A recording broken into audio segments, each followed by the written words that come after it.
Hello, everyone, and thank you for joining us on the XR Strategy Podcast, where we talk about enterprise strategy for extended reality. Today, we're recording from 2 stories underground below the Mayor's Mansion in Dublin. We joined a little bit later by the Mayor himself.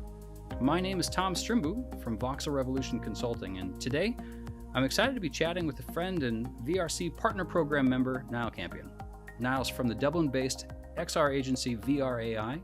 He has extensive experience creating a range of XR content, including the construction industry, which is why he's on with us today. Niall, thanks for joining me. Thanks for having me. The internet can be a big place.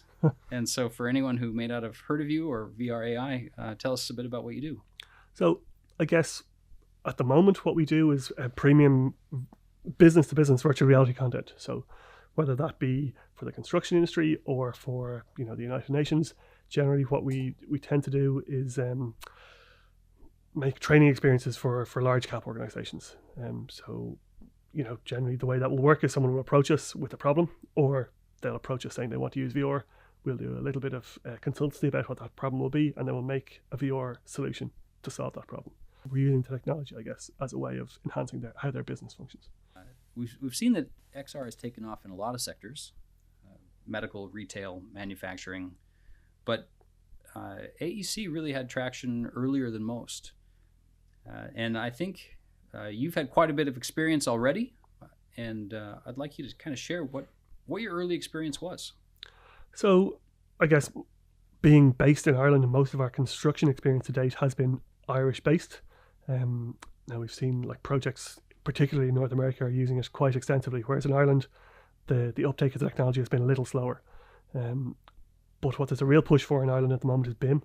Mm-hmm. And so what BIM allows us to do is, like, companies will already have 3D assets.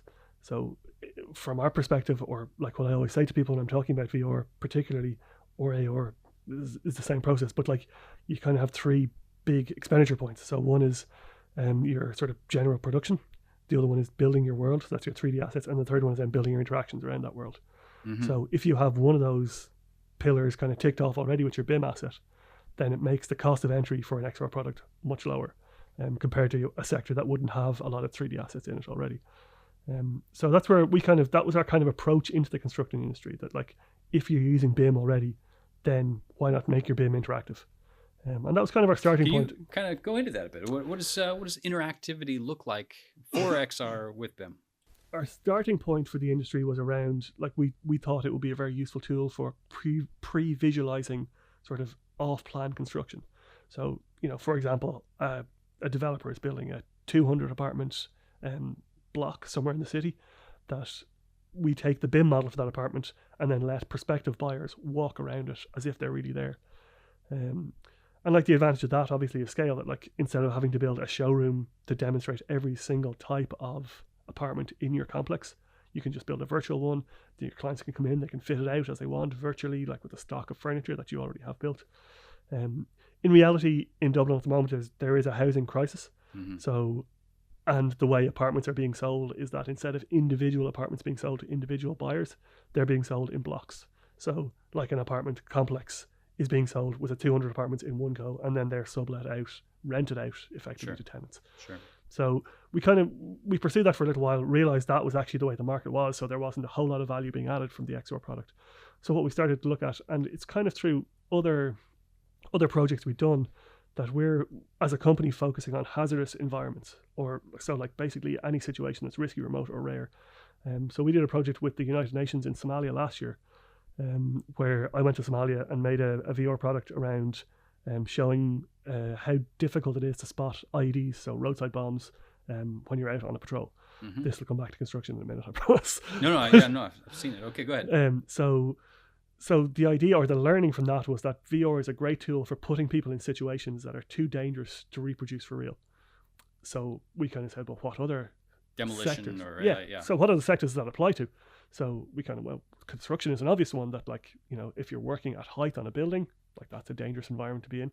And if it works for soldiers out in Somalia, then it's going to work for like construction workers working in building sites. Yeah, absolutely. You mentioned a moment ago about pre-visualization, and it brought up a story for me. So going back all the way to my childhood here, when I was a teenager, my parents had finally got the opportunity to kind of build out their own home. And my mom, who's normally a quiet church-going woman, had kind of been imagining how this house would look for her life, and really got involved in the blueprints, really got involved in the building of the house. And at some point, got something in her. It was like the fire of hell, and she was going to have the bathroom look the way that she wanted, regardless of what the contractor said. And so she moved in the bathroom. She wanted to make the closet larger, and what that meant practically is that she moved it closer to the door to the bathroom. And he warned, and she wasn't having it. And so I think at some point he just threw up his arms and went, "All right, lady, whatever you want." Okay. But it wound up being that after the house was built, if the closet door was left open at least even a little bit, if you tried to open the bathroom door, it would just smack it every time. Okay. And I think if we'd had an Oculus at that point, that he could have been like, "Hey, lady, take a look at this. Look at how it looks." Yeah, we might have avoided that. I think to this day we still slam our fingers. You have to kind of reach your arm awkwardly around to get that door open. It's an interesting challenge, and it's a great point, and it's a great example of. So, like, my background would be in sort of graphic design or like visual effects for TV and film. And even in that industry where you're theoretically working with creative people who should be able to see the process, like taking a project from an offline edit to an online edit, even people who've done it 100 times will worry that, like, well, that footage doesn't look the way I thought it was going to look in the final film, and it's not looking the way we expect it to deliver. And you go, well, it's an offline, and when it comes to the online stage, then that's when the finesse happens. Right, all right, the details. Exactly, but just being able to, and it's this, I guess, construction, and that challenge is the same, that, like, you can show, well, you know, you can visualize it on the plans to a point, but if you're not skilled at translating that 2D plan to a three-dimensional object, then it can be quite difficult to visualize that. And that's something that VR does very well. So in terms of visualization, I think one of the great parts is in the sales process. Yeah. And there is a steel building manufacturer out in Tipperary, and I think they're a prime example of a company that could really benefit from being able to show up on a client's location, have them throw on a headset or even hold up their mobile phone, and then kind of run through the options of what the steel building might look like on their property in the actual location where it's going to be. I was hearing last night, somebody told me last night, the cognitive function that a buyer goes through when they have VR, or when they're in VR, is like ownership. Right. So when they see it, like when they physically see it on their property, they feel like they own it. Yeah. And then when you take them out of that environment, there's that feeling of loss. It's the loss aversion, yeah. Yeah. So it increases. It's interesting. It increases conversion by a pretty startling number. That's interesting, and it's always great to see those studies. And that's for us initially. That was one of our big challenges. That, like, the ROI for VR isn't there.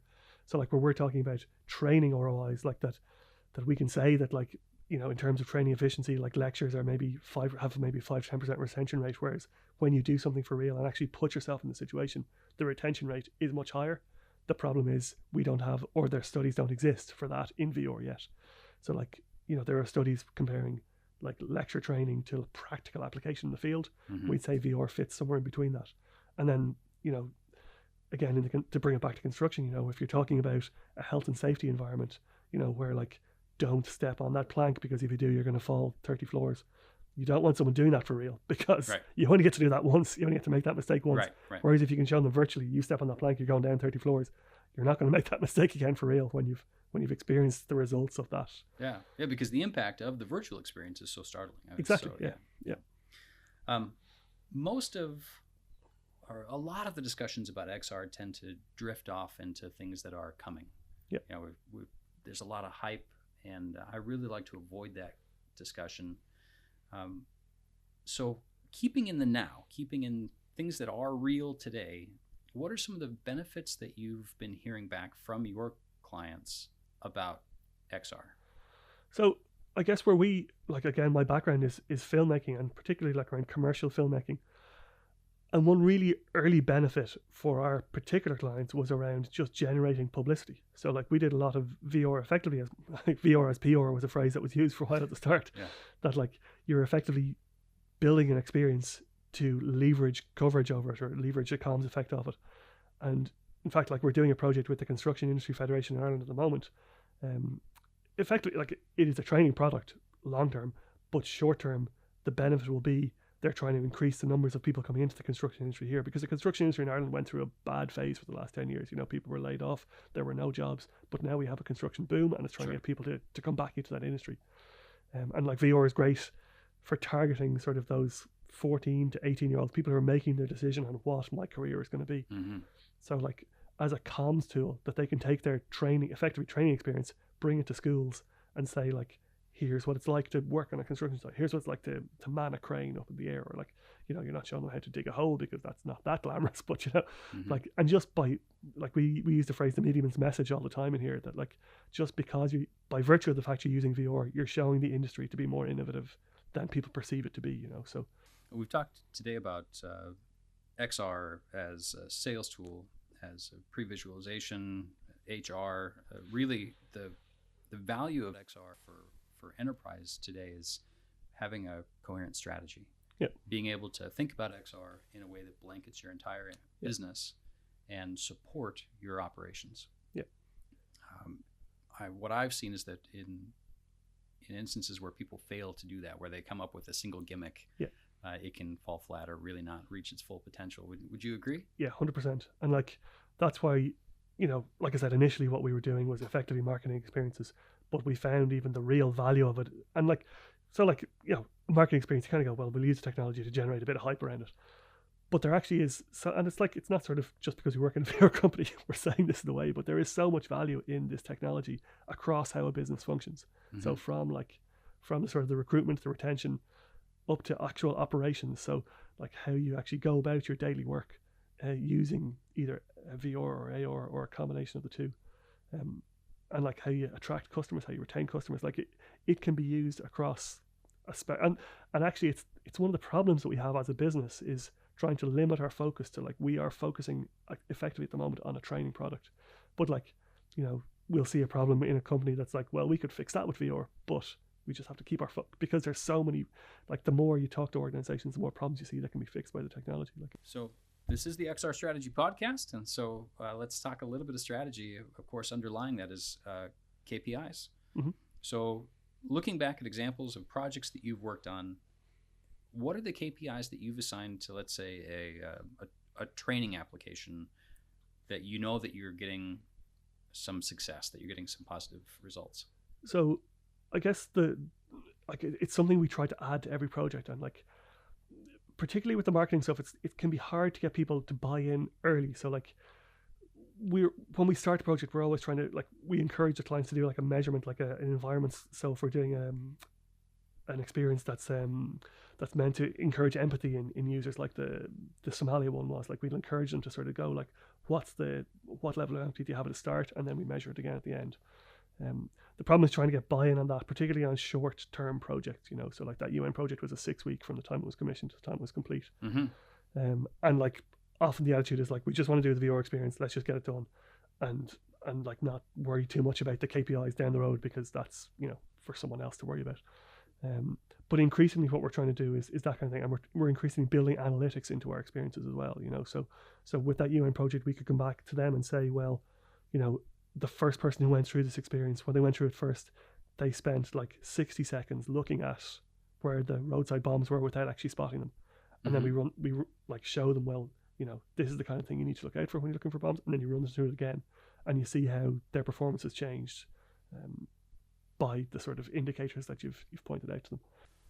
Well, I see that we've just about rounded, maybe even past the 15-minute mark. So unfortunately, we're going to have to apologize to the mayor. He won't be able to make it on with us today after all. But listen, thank you very much, Niall, for being here.